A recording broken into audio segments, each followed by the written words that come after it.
Hello viewers, from this video you'll get to learn private equity related journal entries. So overall this topic is related to fund accounting. This particular video explains about the journal entries related to private equity only. Before going into journal entries, two things you need to understand here, that is what is the overall process of transactions happens and how many parties involved in this.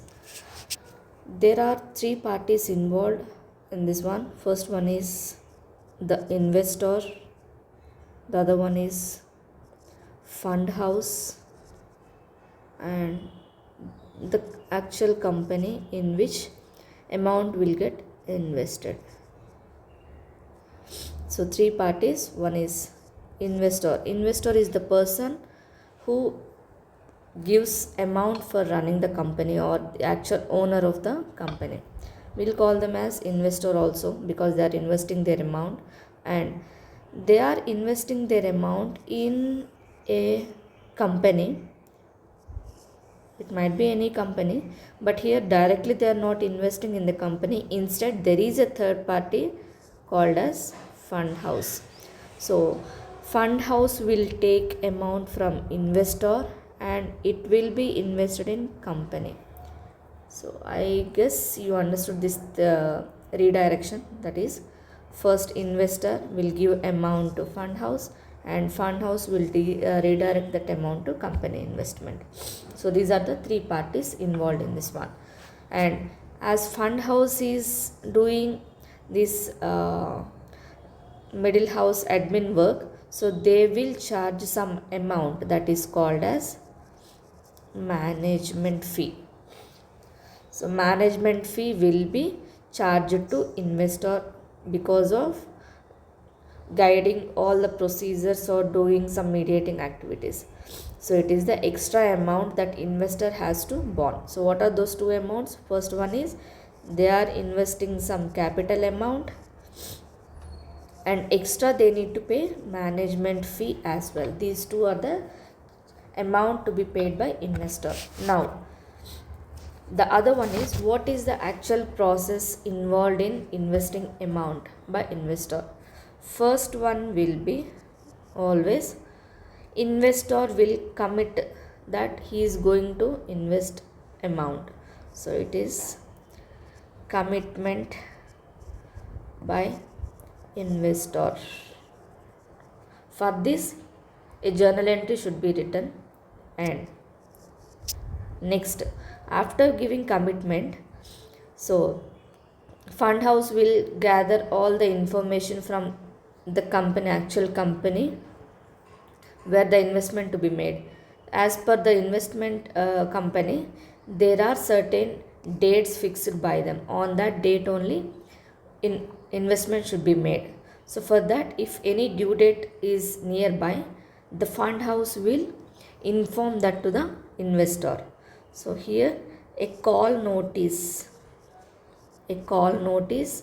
is given by, who will give that?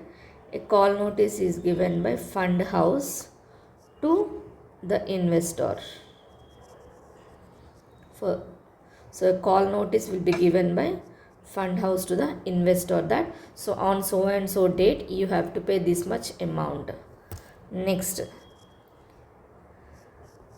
so once if information is given about the due date and amount to be paid, so the next transaction will be investment.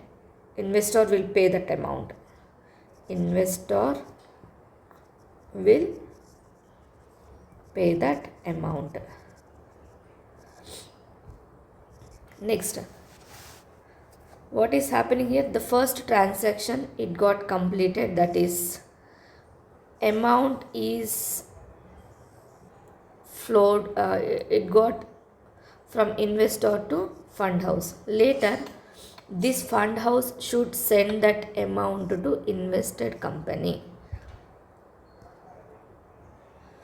So the other one is till this point I can say amount got redirected from investor to fund house.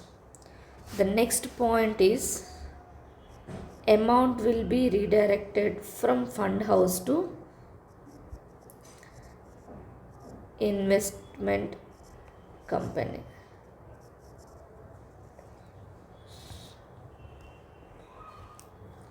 So the next transaction will be amount is redirected to actual company. Investment is to be made. So if you observe these 4 transactions, amount has been flown from investor to fund house. Wait a second. Yeah, amount has been redirected to investor to fund house, and from fund house to investment company also it got flown. And the next transaction will be, as management has done all these 4 transactions, they will charge some amount. That is, what is that? It is the management fee. So management fee will be charged. I said it is getting charged but not paid. So it is not paid, but instead it is informed to investor that a management fee should be paid. And next, once if management fee is decided later, suppose if any due date got completed, and at that particular time the total invested amount should be returned to investor also. So the transaction will be related to refund of capital on due date. Means at certain on certain due date, whatever the amount has been invested by investor, it should be returned back to the owner. So that is the based on the terms and conditions they made. And next, once if amount got returned, that complete overall transaction or the agreement will get finished, or else. And one more thing, I said it is the only refund on due date, but it is not actually paid. So the next transaction will be, journal entry should be written for the amount actually refunded. And next, companies or the fund house will do another activity that is called as revaluation. Means they will compare with the actual amount invested and the current market price. So they want to revalue that to know whether they got profit or loss. So the next one is revaluation between actual amount with market price, current market price. Next, the last one will be, I said it is the only revaluation before one, but now what they are doing, on the due date they are selling their total shares or the total amount. So when it got sold, they may get higher price or less price. So I am taking it here, sold at higher price. So for this also a journal entry should be written. So these are the transactions to be happen, and for that a journal entry to be written. I guess this is clear to you. So in the next coming video, we are going to write all the journal entries related to this transaction. Thank you.